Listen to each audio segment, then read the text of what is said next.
राधे राधे, जय श्री कृष्णा। मैं हूं सुशील गोस्वामी। आप देख रहे हैं तिलक पत्रिका।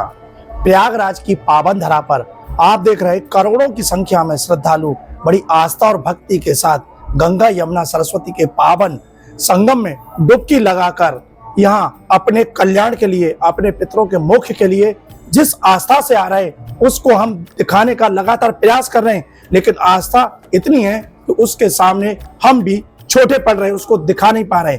और यहाँ जिस तरह से गंगा यमुना सरस्वती का संगम है, उसी तरह से आस्था, भक्ति और ज्ञान का भी संगम है। और उस त्रिवेणी को बहाने के लिए यहाँ देश दुनिया के संत, महंत, महामंडलेश्वर यहाँ हैं और उनके दर्शन कर ऐसा आनंद यहाँ सनातनियों को मिल रहा है जिसकी व्याख्या करना मुमकिन नहीं है।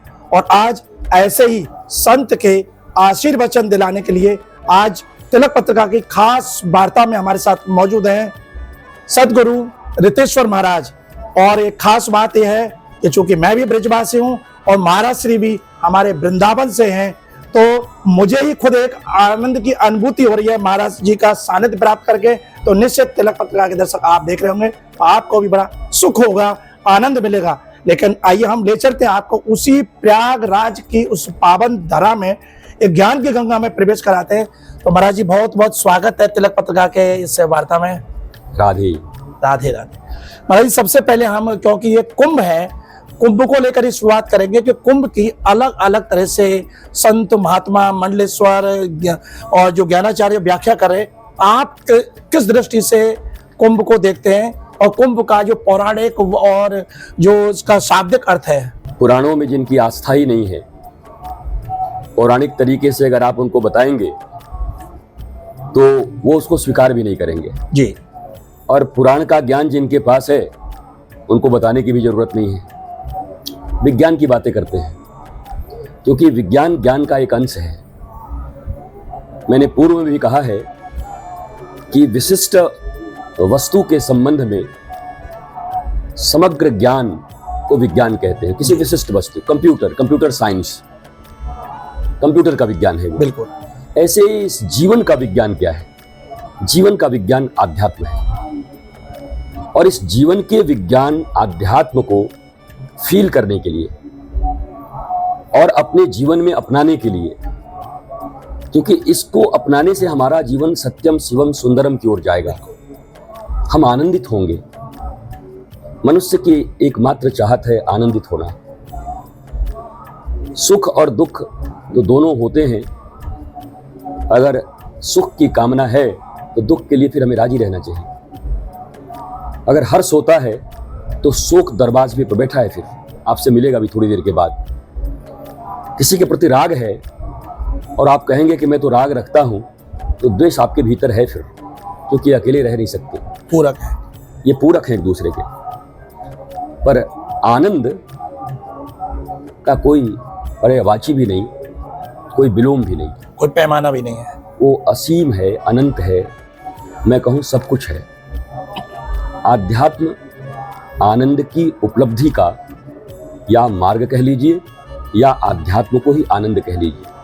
अपने आत्मिक शोध के विषय को जिस राह से हम जानते हैं, मार्ग से जानते हैं, उसको ही आध्यात्मिक पथ कहते हैं। इस फिजिकल बॉडी के ऊपर मेंटल, स्पिरिचुअल बहुत सारे जीवन है। एक साधारण व्यक्ति अपने फिजिकल नीड्स को पूरा करते करते ही दुखी होकर इस दुनिया से अभाव में विदा हो जाता है। पर जब वो मन तक पहुंचता है और मन को साध कर उस आध्यात्म तक पहुंचता है, उसी मनुष्य को पूर्ण मनुष्य कहते हैं और कहते हैं कि आदमी मुक्त हो गया, मुक्ति का अर्थ जीते जी मुक्त होना ही है। मृत्यु के बाद जो मुक्ति होगी उस पर विवाद है। हम आप उसको दिखा सकते नहीं टेलीविज़न पर, उसको लोग मानेंगे नहीं। उस विषय में ज़्यादा बात करने से भी क्या लाभ है। हालांकि जो जानते हैं वो मानते भी हैं और जो मानते हैं वो जानते भी हैं। पर विज्ञान को तो सभी मानते हैं, प्रूव्ड चीज़ें जो हैं वो मानते हैं। और देश की युवा आज चाहती है कि आप इस आध्यात्म को प्रूव करके दिखाओ, इस आध्यात्म से हमें क्या लाभ है। मुझे याद है जब पहली बार श्रीमान नरेंद्र मोदी जी प्रधानमंत्री बने तो उन्होंने कहा एक बात कि यहाँ हर काम के पहले लोग पूछते हैं इसमें मेरा क्या। लाल किले के प्राचीर से कहा था मेरा क्या लाभ। सरकारी बाबू भी यही बोलता है, इसमें मेरा क्या। हर आदमी को अपना निजी लाभ चाहिए। मनुष्य की चाहत ही है, बिना निजी लाभ के इस दुनिया में रहना कौन चाहता है। और निजता का अर्थ होता है वही ब्रह्मसूत्र, को हम, कौन हूं मैं। निजता तो यही है, अपने आप को जानना। तो इसलिए अपने लाभ के विषय में सोचने वाले लोग बड़े अच्छे लोग होते हैं। मैंने एक पुस्तक लिखी, उसका नाम था काश मैं स्वार्थी होता। स्वार्थ शब्द को बड़े खराब रूप में देखा जाता है और हमने लिखा कि स्व के अर्थ को जानना ही स्वार्थी होता है। अब वो स्व विराट है या तुक्ष है, यह आप निर्धारित कर लो। तुक्ष स्वार्थ को जानना चाहते हो या उस विराट स्वार्थ को जानना चाहते हो। इस दुनिया में शायद ही ऐसा कोई आदमी हो जिसको आप पूछो कि 10 रुपए लोगे कि 10 करोड़ लोगे, तो 10 करोड़ ही लेगा। तो तुक्ष कोई क्यों लेगा। स्वार्थ भी करना चाहेगा तो तुक्ष के अर्थ को क्यों जानना चाहेगा और विराट के अर्थ को ही जानना चाहेगा। इसलिए स्वार्थी होना मतलब आध्यात्मिक होना है। और इसी परिदृश्य में तुलसीदास जी ने कहा, सुर नर मुनि सब की यह रीति, स्वार्थ लागी करहि सब प्रीति। तो लोग क्या कहते हैं, तुलसीदास बाबा जी ने भी लिख दिया, देखो स्वार्थ के बिना दुनिया में कुछ कर। हम इंटरप्रेट कैसे करते हैं किसी चीजों को, कितने हल्के रूप में करते हैं। सुर हो, नर हो, मुनि हो, सबकी यह रीति है। इस स्वार्थ अर्थात आत्मबोध के लिए, सेल्फ रियलाइजेशन के लिए सब प्रीति करते हैं। गुरु से, स्पिरिचुअल मास्टर से सारा प्रेम सारा लगाओ स्वयं को जानने के लिए और आनंदित होने के लिए है। गलत कहाँ लिखा। हम अर्थ नहीं जानते, क्योंकि तुलसीदास जी के रामचरितमानस के ऊपर में बड़े विवाद लोगों ने खड़े कर दिए हैं और उधर जाना भी नहीं है। समझ समझ के समझ को समझो, समझ समझना भी एक समझ है, और समझ समझ के समझ न समझो मेरी समझ में ना समझ है। जो समझना ही नहीं चाहते उन्हें आप क्या समझाएंगे, और जो समझना चाहते हैं उनके लिए तो इशारा ही काफी है। यह आध्यात्मिक विकास महाकुंभ में 40-50 करोड़ लोगों की संख्या अनुमानित है।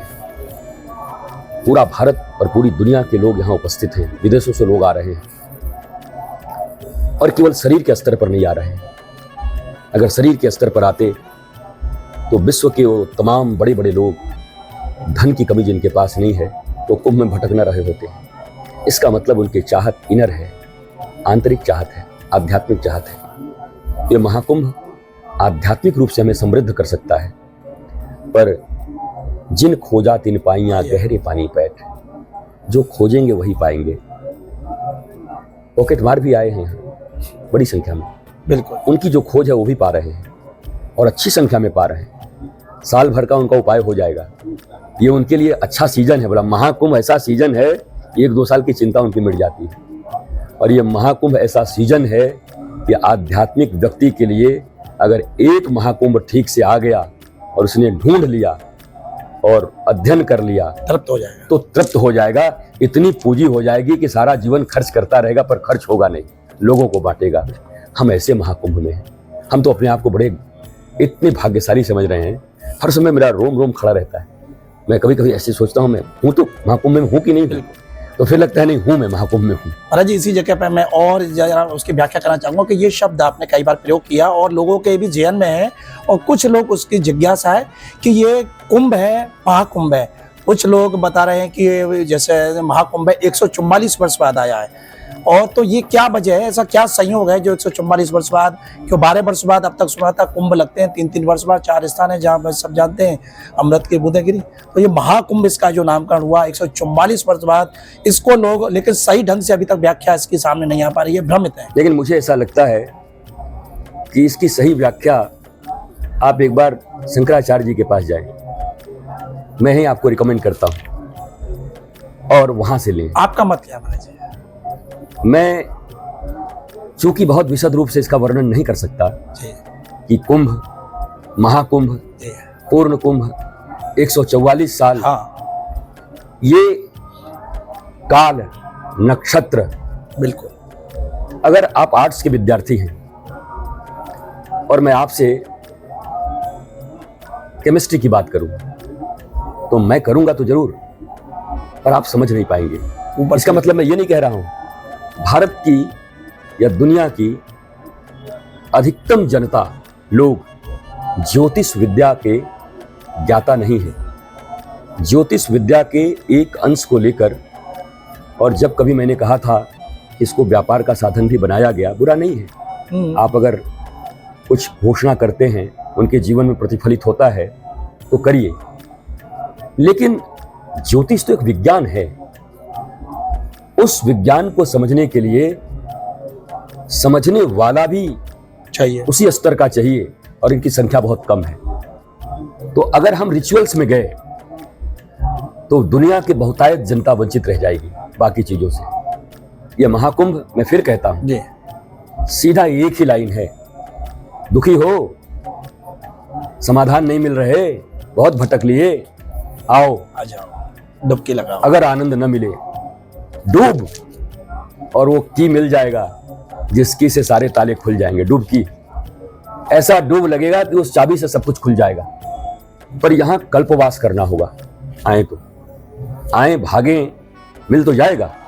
देखिए, अगर बारिश हो रही है तो आदमी कहता है भाई बारिश हो रही है, घड़ा सीधा रखोगे तभी तो पानी भरेगा, हम उल्टा रखेंगे तब भी तो पेंदी पे कुछ तो लगेगा, लेगा तो कण तो आएगा ही। तो यहां आए हो तो मिलेगा तो जरूर। अब ये पक्का है कि अगर सीधे हो गए तो भर जाओगे, नहीं तो गीले होके तो जरूर जाओगे। बहुत सुंदर। यहां जो आया है वो लेकर तो कुछ न कुछ जाएगा। महाकुंभ से खाली तो कोई नहीं जाएगा। पर जब अवसर मिल ही गया है और इतना ज्ञान हो गया है कि सीधे ही हो जाएं, संत कह रहे हैं, तो क्यों ना सीधे हो जाएं, भर के चले जाएं। प्रश्न ये है उल्टे न रहें, अर्थात कल्पवास के जो नियम हैं उस तरीके से वास करते हुए ऋषियों के सानिध्य में, और ये पूरा कॉस्मिक रेज और पूरी ऊर्जा का जो वातावरण बना हुआ है, इससे घनीभूत पॉजिटिव और शक्तिशाली ऊर्जा भी विश्व के किसी भी, ये तो साइंस भी प्रूव कर रहा है ना। सूर्य की जो अभी स्थिति है, बृहस्पति की जो स्थिति है, सारे ग्रह और नक्षत्रों की जो स्थिति है, पृथ्वी जिस अक्षांश पर अभी है, और सारे रिलेशन को अगर मिलाए जाएं तो विज्ञान भी ये सिद्ध कर रहा है कि अभी ये विश्व का मोस्ट पावरफुल एनर्जी का क्षेत्र है ये। और ऊर्जा जिसके भीतर में आ गई, एनर्जी आ गई, आदमी मलंग हो गया, मस्त हो गया, तो ऊर्जा तो आपको यहां मिल जाएगी। पर हम चाहते हैं कि अगर ऋषियों के सानिध्य में रहकर लें, महापुरुषों के सानिध्य में, तो पूरा मिल सकता है। मैं भी प्रयत्न करता हूं, महापुरुषों से मिलन हो जाता है, हम तो नहीं जा पाते, पर ऐसी भगवत कृपा है, महापुरुष आ जाते हैं और विशद चर्चा हो जाती है। तो मैं यही कहूंगा कि यहाँ आइए तो कल्पवास करिए, कहाँ सोए, कहाँ खाए, क्या किए, हाँ स्वास्थ्य का ध्यान रखिए, पर बुद्धि एक जगह पर रखिए कि पूरा ही अमृत पी के जाना है। पाया पाया पाया मैंने पूरा सदगुरु पाया, अधूरा तो जाना नहीं यहाँ से। अगर ऐसी भूख लेकर आएंगे तो ये महाकुंभ ही आपको बहुत कुछ, सब कुछ दे जाएगा। महाराज जी, आपने कही कि यहाँ आए अमृत की प्राप्ति के लिए, और उसमें अगर सीधे आएंगे तो काफी कुछ मिलेगा, उल्टे आएंगे तो गीले होकर जाएंगे। तो उसकी क्या विधि है कि अमृत तत्व प्राप्त करें? चाहे वो क्यों, हम कल्पवास हरि के पास इतना समय नहीं कि 1 माह तक पूरे माघ मास में रह पाएं, लेकिन अल्प अवधि में भी जो आ रहे हैं वो यहाँ से तृप्त होकर जाएं, ऐसा आप मार्ग बताएं। देखिए, एक तो मैंने कहा कि वस्तु शक्ति ज्ञान की अपेक्षा नहीं रखती। सोना सोना है, हम उसको पीतल भी कह दें तो हमारे पीतल कहने से वो सोना पीतल नहीं हो सकता। वस्तु की शक्ति ज्ञान की अपेक्षा नहीं रखती। आपको ज्ञान हो ना हो, उसकी शक्ति उसके पास रहेगा। तो जिनके पास ज्ञान नहीं भी है, कुंभ क्या है, मैं तो कह रहा हूं वामपंथी और नास्तिक लोग भी यहाँ आएंगे तो उनको भी ऊर्जा मिलेगी, क्योंकि ऊर्जा का सिद्धांत है, वो आपके भीतर में ऊर्जा है और यहाँ की ऊर्जा आपके साथ मिलेगी, और वो भी कुछ ना कुछ अच्छा महसूस करके जाएंगे। अल्प समय में ही चाहत केवल ये हो कि मैं यहाँ आया हूँ तो जीवन के कुछ रहस्यों को जानकर चला जाऊंगा, और आया हूँ तो भर कर जाऊंगा। Where there is will there is way. हमारे, आप तो वृंदावन, हम ब्रज क्षेत्र के लोग हैं, तो वहाँ कविराज कहते हैं कि लौल्य मात्र मूल्यम केवल अपि। कृष्ण को प्राप्त करने के अगर कोई मूल्य है तो केवल लौल्यता है, लालसा है, तड़प। अगर लौल्यता है, मुझे पाना है, तो फिर पाएंगे ही। तो वही लौल्यता, वही तड़प, वही व्याकुलता लेकर आए कि जब तुझसे न सुलझे तेरे उलझे हुए धंधे, तो भगवान के इंसाफ पर सब छोड़ दे बंदे। मैं कहता हूं अगर आप उस भाव से आएंगे तो कोई ना कोई महात्मा आपसे टकराएंगे। मैंने कई बार सुना है, गुरु ढूंढा नहीं जाता, एक शिष्य गुरु ढूंढ नहीं सकता। ठीक वैसे ही 5वीं क्लास का विद्यार्थी पीजी के विद्यार्थी की कॉपी की जांच नहीं कर सकता। कैसे जांच करोगे गुरु की? अगर आप इतने ही योग्य हो गए, गुरु का जांच कर लोगे, तो फिर गुरु की जरूरत भी क्या है आपको? जब ध्रुव चले ईश्वर प्राप्ति के लिए, तो गुरु के लिए नहीं निकले थे, निकले थे ईश्वर प्राप्ति के लिए। भगवान ने कहा, नारद जी जाइए, कुछ चाबी तो बताइए, निकल तो गया, बच्चा है। तो भगवान ने अपनी ही प्रतिमूर्ति को नारद जी के रूप में अपने मन को गुरु बनाकर भेज दिया। संकल्प सत्य हो, चाहत सत्य हो, तो यहाँ पर ऐसे ऐसे संत हैं, महंत हैं, ऋषि हैं, ऐसी ऐसी विभूतियां हैं, अद्भुत, वो आपसे टकरा जाएंगे। और बात मैं ठीक कहता हूँ, भगवान राम के पूर्वज की तरह, खटवांग राजा की तरह 2 घड़ी में बात बन जाएगी। उनके तो 2 घड़ी में बन गए थे। लेकिन महाराज जी, यहाँ आपने कही कि यहाँ जब आएंगे तो आपको ये ऐसे संकल्प लेके आएंगे, दृढ़ इच्छा शक्ति के साथ आएंगे, और हमारे मन में ये होगा कि हमें ईश्वर प्राप्त करना है। तो वहीं पर मेरा तर्क नहीं है, ये बातों काट नहीं रहा, लेकिन मेरी एक मन की जिज्ञासा समझो। हम तिलक के दर्शकों को वही चीज़ दिखाना चाह रहे हैं कि भगवान ने ही कहा है, नाम बसामी बैकुंठे योग नाम हृदय चार मत भक्ता है। तो वो जहाँ है वहीं लेके भगवान को प्राप्त कर सकते, फिर क्यों आए? लेकिन हम चाहते हैं कि स्थान की जो महत्वता है उसको आप उद्घाटित करें। नहीं, मैंने आपको वही कहा, मैंने कहा यहाँ कम्युनिस्ट भी आएगा तो उसको ऊर्जा मिल जाएगी। इस विश्व में, पृथ्वी में मोस्ट पावरफुल एनर्जी का क्षेत्र अभी प्रयागराज है, इसलिए आए। एक ही लाइन तो है, वो स्पिरिचुअल पावर कहिए, ब्लिसफुल का पावर, ब्लिसफुलनेस का पावर कहिए, वो रेज, वो शक्ति, वो किरणें यहाँ पर उपस्थित हैं। अभी घर नहीं मिलेगा अभी, ये भाव के लिए ठीक है। और अगर उस स्टेज में शून्य तक आप पहुंच गए हैं, तब तो वहां मिल जाएगा, प्रयाग खींच लोगे वहां तक आप। लेकिन हम उस स्टेज में तो हैं नहीं, साधारण मानव के लिए। तो साधारण मानव को यहाँ आना पड़ेगा, और वो आएंगे तो सहजता से वो चीज प्राप्त हो जाएगी। और वहां रह करके आप भगवान को तो कहीं बुला सकते हैं, तो कहने के लिए मन चंगा तो कठौती गंगा। तो वैसे लोग तो कुतर्की भी होते हैं। बिल्कुल, शायद इसके लिए तो नहीं कहा था रैदास जी ने, मन चंगा तो कठौती गंगा। उनकी जो स्थिति थी, क्या वो स्थिति लोगों की है? तो उस स्थिति में अगर आप हैं ही नहीं, तो फिर क्यों मन चंगा और कठौती गंगा की बात कर रहे हैं? आपको प्रयाग ही आना पड़ेगा, कुंभ ही आना पड़ेगा। और उस कुंभ में आकर के मैं आपको सीधी बात कहता हूं, देखिए सीधी बात समझ में आएगी।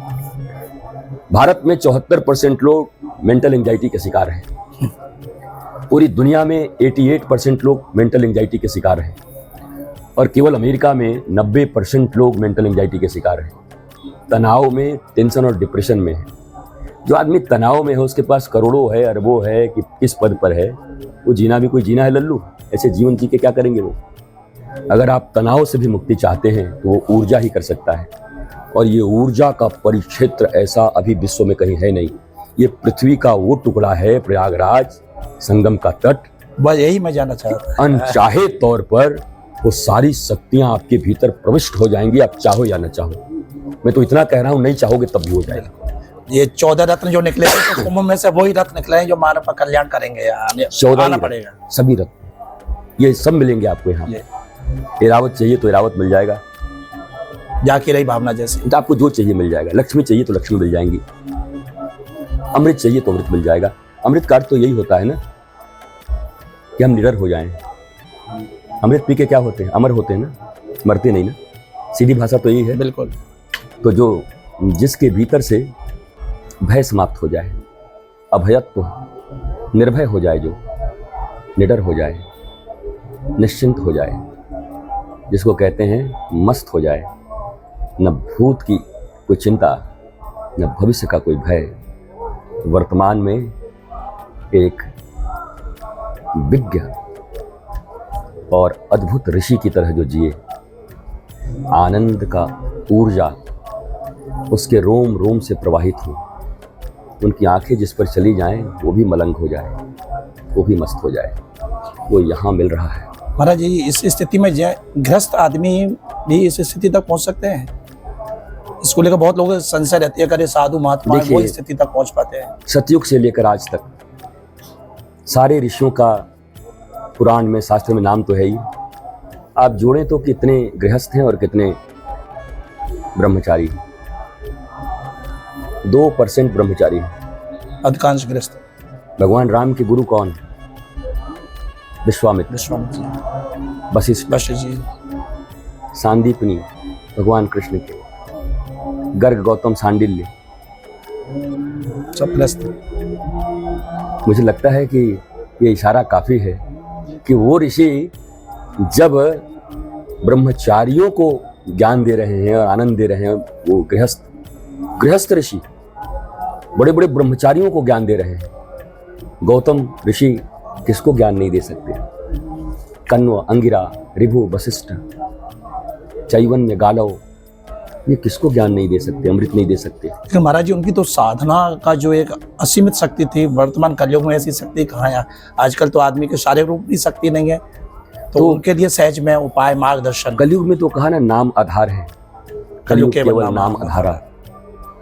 अब फिर जब नाम में आप आ जाएंगे तो फिर नाम की महिमा समझेंगे जरूर जी, कि रिपीट होने से क्या होता है, रिपीट करने से क्या होता है। एक पत्थर पे 50 हैमर्स माने आप, हथौड़ी मारी, 50वें में टूटा, तो बगल में एक आदमी बैठा था, बोला बेकार, इसका 49 बार तो बिना मतलब का मेहनत किया, ये 50वां मेन था। पर पहली हथौड़ी में पत्थर के मॉलिक्यूल्स टूटे, दूसरे में भी टूटे, ये 49 ने इतना तोड़ दिया कि 50वें ने बचे हुए 4-5 जो मॉलिक्यूल्स थे वो तोड़ दिए। तो क्या कहोगे, पहली की उपयोगिता नहीं थी? नाम जब ऐसा ही है, जितना बढ़ता जाएगा, जितना बढ़ता जाएगा, भीतर के पत्थर टूटते जाएंगे और संत हृदय नवनीत समाना, फिर बह पड़ेंगे आप। और उस धारा में, उस संगम में, संत के संगम में बहुत लोग स्नान करके तर जाएंगे, उनकी वाणी के संगम में, उनके प्रेजेंस के संगम में, उनकी उपस्थिति ही संगम है, संत की उपस्थिति ही संगम है। तीर्थ कैसे बनते हैं? संतों के चरण रस से। आप भी तो समझते हैं कि तीर्थ में अगर संत न रहे तो तीर्थ की महिमा ही समाप्त हो जाती है। माँ गंगा के विषय में भी तो पूछा गया। माँ गंगा कहती हैं, हमारा काम कौन करेगा, हम तो सबका कर देंगे। बोला बस वही भैया, जब महाकुंभ आएगा तो कहाँ कहाँ से हिमालय से उतर के सब आएंगे, और जैसे ही आप में डुबकी लगाएंगे तो हे मैया, आप तो ऐसे ही पवित्र है, लेकिन पूछ रहे हैं तो आप भी पवित्र हो जाएंगे। हमारे ब्रज में मुक्ति कहे गोपाल से, मेरी मुक्ति कोई, तो ब्रज रज उड़े मस्तक पड़े, तो तेरी मुक्ति होए। माँ गंगा के साथ भी यही है। धामी से अधिक धाम की महिमा है। धाम से अधिक धाम की महिमा है। नामी और नाम अभेद है दोनों, धामी और धाम भी अभेद है। धाम का जो सेवन कर रहा है वो धाम ही है। महाराज जी, ये सब चीज़ें आप अपनी साधना से और बहुत कुछ, आपको तनाव से भी मुक्ति है, ठाकुर जी की भी कृपा है, सब आप क्या खोजने आए यहाँ? देखिए, मौज है, जीवन है, बह रहे हैं, क्योंकि भविष्य में तो मैं कुछ देखता ही नहीं, अतीत से मैं वास्ता रखता नहीं, वर्तमान में जीते हैं। यहाँ बैठा हूँ, मैंने आपका कहा मेरे रोम रोम खड़े हैं, आनंदित हूँ। आप वृंदावन में मिलेंगे तो वहाँ किशोरी जी मेरे रोम रोम को खड़ी एकदम रखता है, उनके प्रेम में खड़ा रहता हूँ। मैं तो वर्तमान में ही रहता हूँ। मुझे लगता है खोज रहे हैं या खो रहे हैं, ये अभी ढूंढना ही पड़ेगा। कुछ खोज रहा हूँ कि मैं खो रहा हूँ? हमें तो लग रहा है डूब रहे हैं आप। डूब ही रहा हूँ। महासंगम में, प्रयागराज में इतनी ऊर्जा, इतनी दिव्यता है, मैं तो डूब ही रहा हूँ, आनंदित ही हूँ, मस्त। हमारा संगम के तो किनारे जगह जगह बोर्ड लगे हैं, डूबने से बचिए। अभी मैंने वो कहा कि एक दूरक कुलक प्लावनी धारा, आत्मक कुलक प्लावनी धारा, दो तरह की धाराएं होती हैं। वहां लिखा है जंजीर पकड़ के उतरना, नहीं डूब गए तो मर जाओगे। पर यहां लिखा है आत्मक कूलक प्लावनी धारा में कि भगवान नाम का चिंतन करते समय तैरने का चिंता मत करना। अगर तैरने के बारे में सोचे तो मामला बनेगा नहीं, यहां डूब गए तो मर जाओगे। और आत्मक कूलक प्लावनी धारा में नाम के अगर संगम में डूब गए तो तर जाओगे। एक जगह डूबना पड़ता है, एक जगह तैरना पड़ता है, गहराई में जाना है। अच्छा महाराज जी, लोग आ रहे हैं पूरे जो संतों के प्रवचनों को सुनकर और शास्त्रों को जितना उनमें समझ है, आते हैं अपने पुण्य प्राप्त करने के लिए, संगम की कृपा लेने के लिए, लेकिन कहीं ना कहीं विकारों से ग्रसित है। इन विकारों से मुक्ति कैसे मिले, उसका कोई सहज सरल, क्यों आजकल सब शॉर्टकट में चल रहे हैं, तो वो आपसे मार्गदर्शन चाहेंगे। देखिए, विकार मुक्त मनुष्य जब तक जीवन है हो नहीं सकता। ऋषियों ने उद्घोषणा की कि इस जीवन में एक चीज पर कभी भरोसा मत करना, अपने मन पर। जीवन के अंतिम क्षण तक भी ये पतित कर सकता है। इसलिए आध्यात्म का पहला सूत्र है जागरण, और आध्यात्म का पहला सूत्र है वर्तमान। भविष्य की चिंता नहीं, हर क्षण जागृत रहिए, क्योंकि किसी भी क्षण गिर सकते हैं। जागरण ही आध्यात्म है, जो हर क्षण जगा हुआ है, हर क्षण जगा हुआ है। और ये पंच भौतिक शरीर के मिटने तक वो जागृत रहता है। वही जागृत अवस्था में उस महातत्व में विलीन होता है। नहीं तो किसी भी क्षण विकार तो अंदर भी हैं, बाहर भी हैं, वो किसी भी क्षण आ सकता है। महाराज जी, ये मालूम कैसे चले हम जागृत हैं? हर कोई वैसे तो कहता है हम जागृत हैं। देखिए, कहने से क्या होगा। हाँ, तो कैसे वो सही पैमाना क्या है? ये तो हमको पता चलेगा कि हम चोरी करके और अपने आप को कह रहे हैं कि चोर नहीं है, पर हमको तो पता है हमने चोरी की है ना। तो जागृत आदमी को पता कैसे चलता है? अंतरात्मा से पता चलता। यही आपकी मलंगर, आपकी मस्ती। मुझे मेरी मस्ती कहाँ लेके आई। जहाँ बैठे हैं आनंदित हैं, ऐसे बैठ के छत नहीं देख रहे हैं कि अब मेरा भविष्य क्या होगा। अगर आप आनंदित हैं तो आप जागृत हैं, और अभी आनंद में कमी है तो अभी आपके जागरण में कमी है। मोह निशा समसोवन निहारा, अभी कुछ न कुछ मोह आपको सुला के रखा है।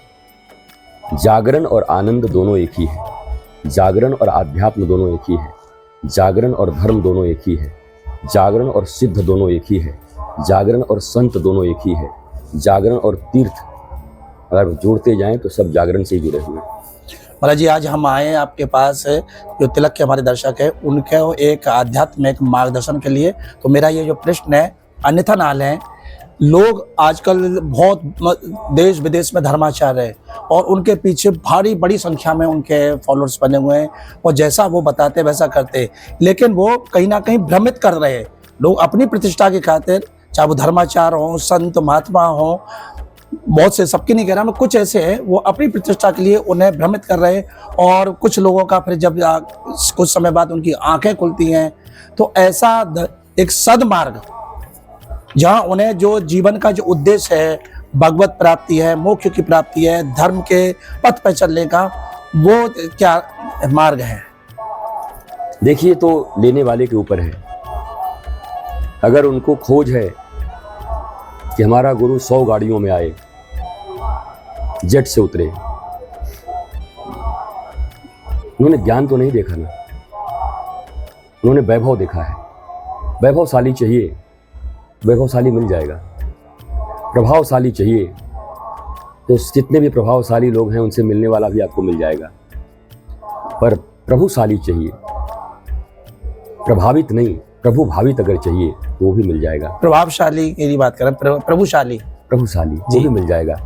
आप क्या ढूंढ रहे हैं, it's totally depend upon you, आपके ऊपर निर्भर है आप क्या खोज रहे हैं। एक बात जरूर कहूँगा, हिपोक्रेसी बहुत हो गई है धर्म में, और धार्मिक हम सो कॉल्ड, जैसे हमारे जैसे गुरु हैं, अपने आप को हम गुरु कह रहे हैं, लोग गुरु कह रहे हैं, ये बड़प्पन है आपका। हमें हिपोक्रेसी बहुत हो गया है। हम चिंतित लोग हैं, फॉलोअर्स घटने और बढ़ने से हमारी चिंता बढ़ जाती है। अब बताओ हम अपने शिष्यों का क्या मंगल करेंगे, जिनके फॉलोअर्स घटने से उनकी चिंता बढ़ रही है, और फॉलोअर्स बढ़ने से जो अभिमानी होते जा रहे हैं, और उनसे भी जुड़ करके लोग ये सोच रहे हैं कि इनसे मेरा मंगल हो जाएगा, तो बुद्धि की बलिहारी है। तो मैंने कहा, अंधा गुरु बहरा चेला, मांगे गुड़ तो देवे ढेला। नरक में भी ठेलम ठेला। अगर वो ऐसा ही चाहते हैं तो उनको वैसे ही मिलेंगे।